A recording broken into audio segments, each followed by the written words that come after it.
You said on the post-game radio show that you didn't know if your team thought they could win this game. Did we look like it?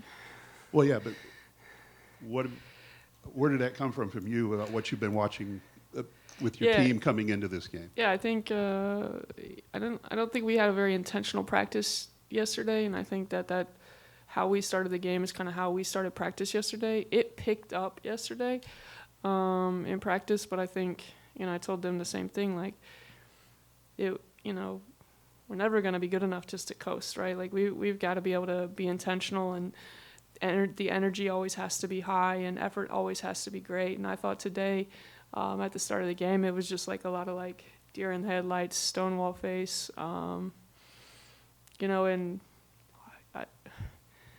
I apparently I didn't do a good enough job of getting them to believe that they belonged on the same court as Ohio State.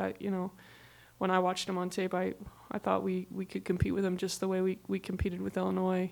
Tried to kind of show that to our group, but apparently I didn't do a good enough job of getting them to believe that and it to bleed into them. So I've got to look at myself in the mirror and get them to buy into that and believe that they actually belong on the court with some good teams. Yeah, and that's the follow-up question to that. How do you get this team confident enough to step on the floor during the rest of this Big Ten season? We got a group of a lot of confident individuals. So collectively, to kind of see that today was something that I hadn't really seen. Even at Kentucky, I didn't see that. I didn't feel that. At Michigan, our competitiveness was different. Today was the first time I kind of saw it here. And it's my job to kind of turn that around and make sure that doesn't happen again. Defensively, you didn't seem very engaged early on, and that goes back to back to everything I'm saying. Our effort in transition, getting on a made basket, was not good. Sometimes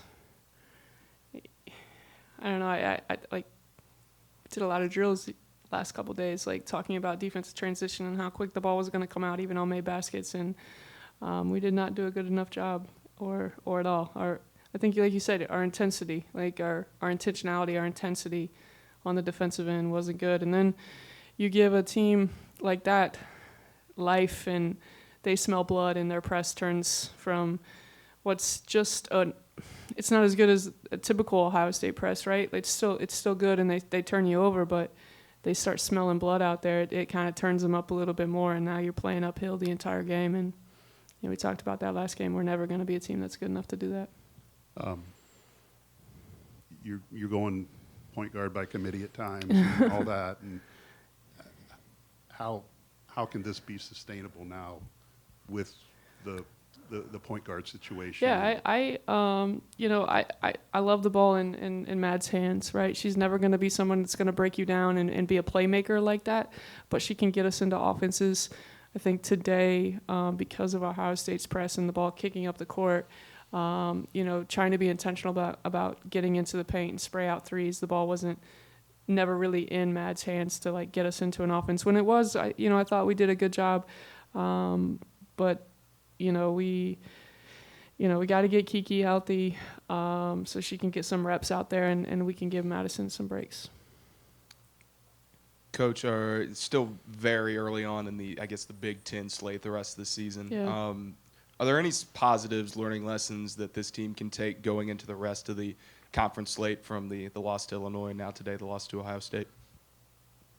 Look, I stand by. I think we can compete with some of these teams in the Big Ten. I stand by that, and I've got to do a better job of making sure my team believes the same thing. Coach, who do you think leadership? Who do you think the leadership role starts with? Is there somebody that you feel like has maybe stepped up and said, "Hey, we're gonna"? I think you just talked to her in here, and I think she's gonna help get this thing right. You're talking Madison. I am. Yeah. The last few practices, did you practice just trying to break that press, and what do you feel like just was the missing Missing thing. I just confidence. And then I think a couple times when we did get the ball over their press, we worked a lot on trying to get two feet in the paint and kick out threes, and we were able to do that a few times in the second half. And I think in the first half, I think Eli got to the paint and tried to shoot over 6'6" at the rim. Doesn't work.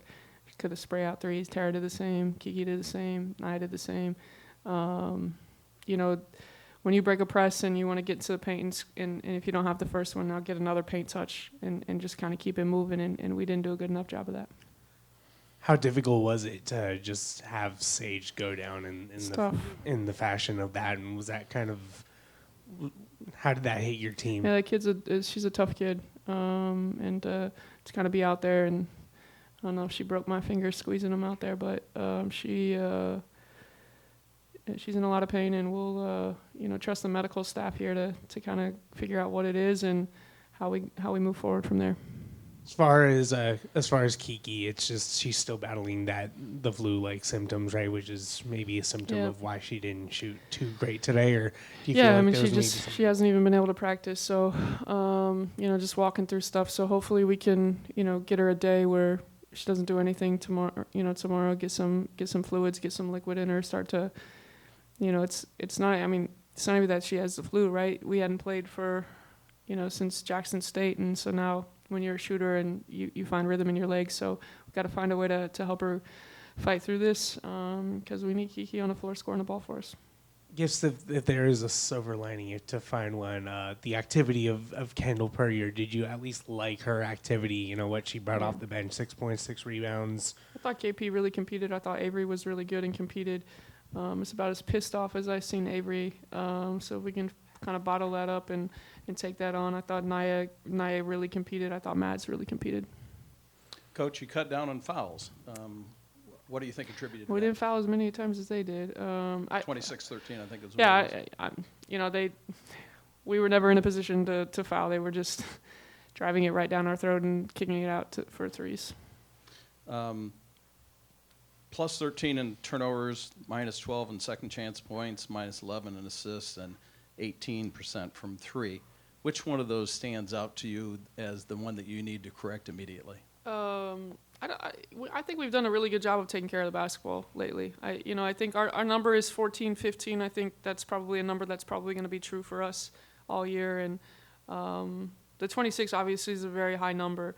But the fast break points, fast break points is what's under 7 seconds. You're scoring under 7 seconds. So, to me, the urgency of getting back in transition and stopping the basketball. I want to go back to that leadership question. You identified who you think the leader should be. You've played on teams. You've coached teams. What is it you hope that an individual can do to change this around? I think it's going to be a collective. I say Mads because Mads has the most experience here, and she's kind of a grown woman. But I think we've got a mature group, and I'm not. The loss sucks, but at the same, I'm not like this panic mode. The tracks are off the railroad. We got to train on a track still, and it's going to keep moving. Mads is going to get everybody on board, and I'm not saying that they're not, because I think we're still there. I think ultimately, I've got to do a better job of making sure they believe that they belong here. So you think a lot of it is a confidence issue? I believe we're a confident group. Today we just didn't seem it.